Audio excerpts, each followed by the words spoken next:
if anyone has any question that you feel was not fully addressed in the presentations that you listened to, this would be a good time to ask, or you can type it in the chat box and I'll read it out. Hello. Yes. Good afternoon, ma. Good afternoon. The other time, right? You said that people should put their expectations down, right? They should reduce their expectations about getting jobs. Are you talking about like getting jobs in terms of finding something to sustain yourself, or in terms of, okay, I now have my degree and I now have my master's, or I have my certifications in whatever? Do you also extend that instruction to, people that have qualifications as well? Or it's just in terms of finding something to just sustain yourself? Because I think for me, it might give me a rethink, sort of a rethink, if you are insinuating that there is not a lot of jobs available for even like professionals that have, their masters, PhDs, whatever. I don't know if you get what I'm saying. So does it extend to that as well, or you're just saying this in terms of, oh, I just got here, I'm looking for something to sustain myself so I can pay my rent, do this, blah blah blah. So yeah. Okay. Thank you. What I actually meant in that sense was, reduce your expectations in terms of the type of jobs you want to get. It's for everybody, whether you have your PhD, your master's, and whatever. Yes, I'm saying there are opportunities, there are job opportunities, there are positions open for you to go for, but it's not 100% likely you're going to get those positions that you actually want, like in a big company. Most times, most of the job opportunities are in, not to say lower companies, but like lower positions. And that's what I would say, lower positions that will pay less than the big companies. Now, let's say you are a degree in business finance, you have a PhD in business finance now, and then you come here and you start looking for companies on LinkedIn or whatever, and you start applying and everything. For you to get that interview, to say that they will call you and say, okay, come, let's interview you, and we'll see if you are eligible for the sports. That alone is very difficult. Not impossible, but more difficult than they have made Nigerians to think that it is. So I'm saying that reduce your expectation in the sense that when you come here, yes, if you want to apply for those jobs, apply for them, those big jobs in the big companies with the big positions and the big money. Apply for it, yes, but also apply for the other little jobs that okay, this is something that I can quickly get interview in, get the job, and have something to sustain myself before I get that big move into that big company.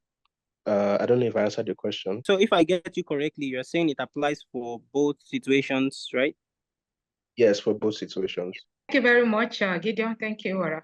I think let me just address that scholarships that are based in universities, you need to get to the university, register as a student before you can access them. Those are merit scholarships. There are also entry scholarships that you don't need to apply for.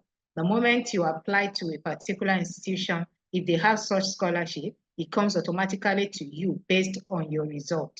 But by and large, when it comes to scholarships, the most important thing would be your result and the program you're going for.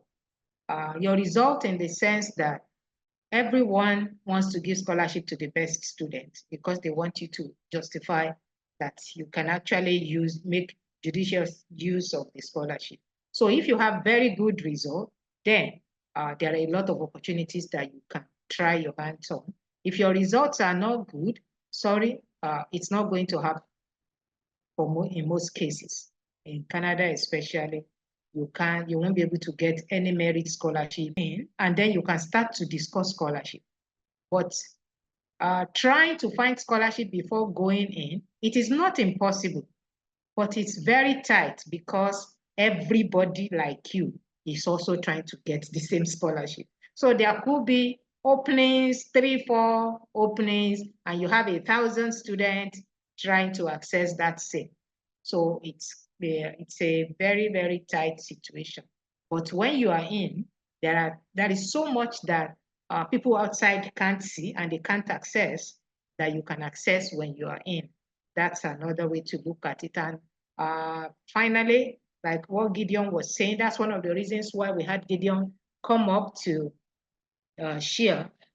Sorry, I'm going to ask you, Gideon, how old are you? 18 years old. Okay, so Gideon is 18. Gideon actually went to Canada before he was 18. He was 17 plus when he left Nigeria to go to Canada.